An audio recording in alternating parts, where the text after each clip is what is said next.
All right, so I got this 62 unibody, and it's got a lot of bad spots, but nothing we can't fix. The floor on the driver's side, it's got a few holes in it, right there, and then some over on the other side, and then of course the big one in the middle. It's a few little bad spots right there, and then yeah, this is it's pretty bad right there. But I think we can fix it. It's not that big deal. I mean, I've seen a lot worse. Bad spot there.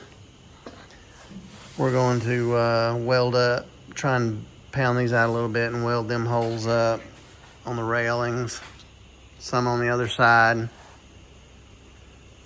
This has got a few dings and dents in it right here. Try and get them out. Got one right there. I think what I'm gonna do on this one is I'm gonna cut this out. Cut it out and then pound it out and then weld it back on. I think that's how I'm gonna do that. This side, it's not too bad right in here. A little bit right there, but not too bad. The other side's the worst side, on the driver's side.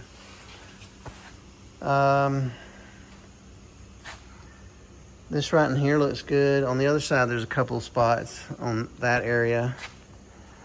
A couple little spots on the bottom, but not too bad. Actually, this is a pretty good truck. It's got a lot less dents in it than the last one that I worked on.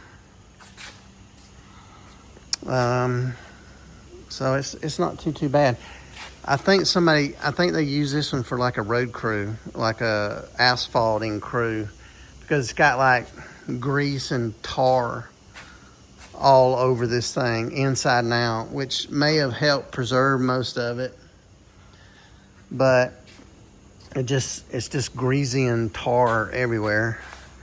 This engine does run. I had it running before I tore it all apart.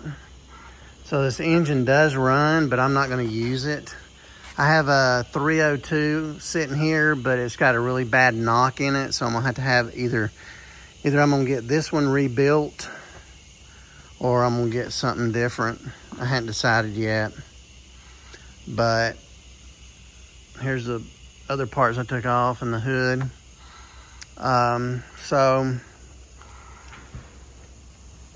what we have here is the front clip that I'm doing. I've got a Camaro. Let's see if you can see it. We'll walk over here.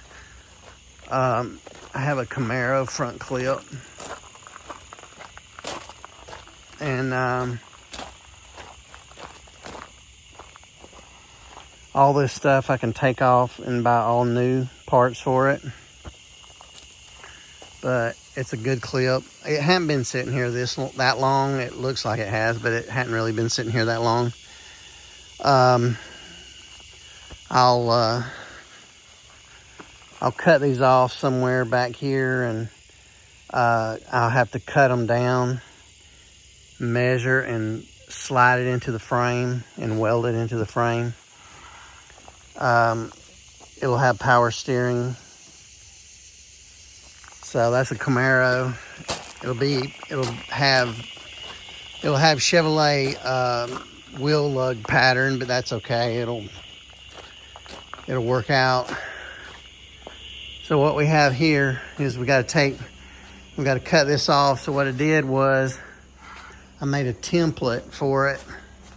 I'm gonna get my chair and sit down. So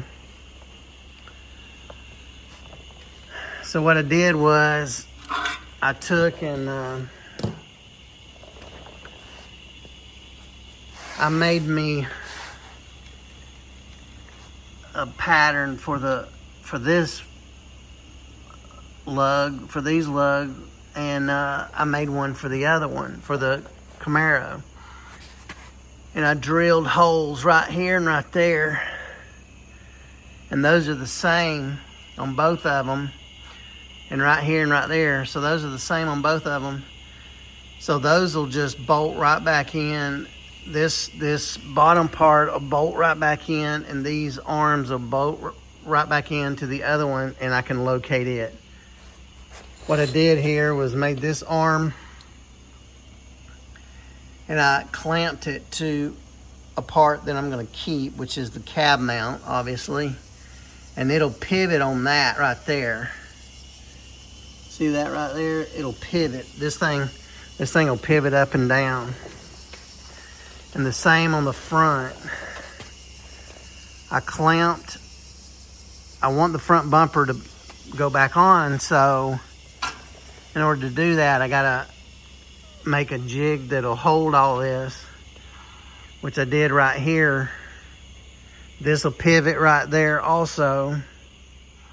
And this, if I need this to go up some, which I am, I'm gonna have to, this right here has got to go up about 3 3/4 inches. It's got to go up. This is the ride height that I want for the truck. It's got a little bit of a rake on it, but not too bad. Which is good. I wanted just a little bit, but not a lot. But I got a Camaro rear end that I'm going to put under it. And it's got disc brakes on it. So it'll have full disc brake. And then what I'll do is I'll take this axle, this rear end off, put the Camaro one under it, and put it on top. Put it on top of the springs. And that'll lower the truck the distance that I need it to be lowered. And then the front, I'll go up just a little bit and put it where that needs to be. And this whole thing here, I've got to cut. And I'm gonna cut it. I don't know if you can see, but right across there and down, just right behind this spring mount and in front of the cab mount. I'm gonna cut it right there on both sides, and then I'm gonna take this whole thing here on my tractor and grab it with some slings I got and then pull it out. And this I've already cut away. You see, I've already cut it away, and I took this off already. And now I'm not gonna move the truck. The truck will stay right where it's at. Hopefully I don't move it. The goal is not to move it. And then I can put those right back there, but it don't matter even if I do move it, because I have these arms. I have those arms and everything, and this thing that I made that'll relocate the other front suspension on here. But this I made so it's the right height for this ride height, and it's at the right angle, and I welded this together so that they're the right distance apart for the bumper. And so that's what I did, and hopefully it'll work, and we'll find out. Hopefully tomorrow I can cut it right there. I'll pull this off so I don't mess it up. I'll put my slings on it with my tractor and get a little bit of tension on it, and then cut them, cut. And I've got already cut everything else away from it. I got all the old, brake lines and the fuel line, and the exhaust is off, and everything else, drive shaft, all that's all that's gone, and all the wiring and everything that would be attached, everything that would attach it, even the steering column. I'm gonna get a different steering column, a newer one for it, but I cut it right there. And all this will just go out of the way in one piece. That's the goal anyway. But stick around and check it out. This will be a cool truck. I think it's gonna be a neat build. I think what I'm gonna do is, because of all this grease and oil and stuff on it, I'm gonna, once I get it, the axles back on it and some rollers, I may try to pressure wash it, but it really needs to be pressure washed with some kind of really hot heat stuff. And I don't have anything like that it's got a heater. But my other option is to have it sandblasted. And there's a local guy that's not very far from my house, and he can sandblast the whole thing. And I'll wait until I get the other front end on it so I can have that part sandblasted, because this one I don't care about.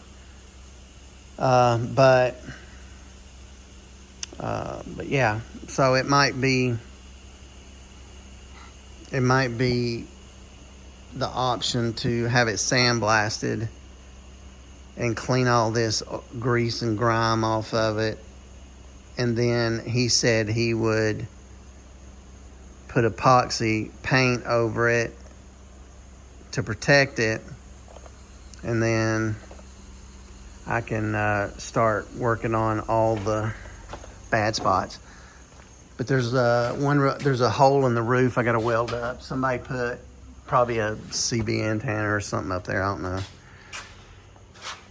So I got to weld that up. But this is the worst part right here.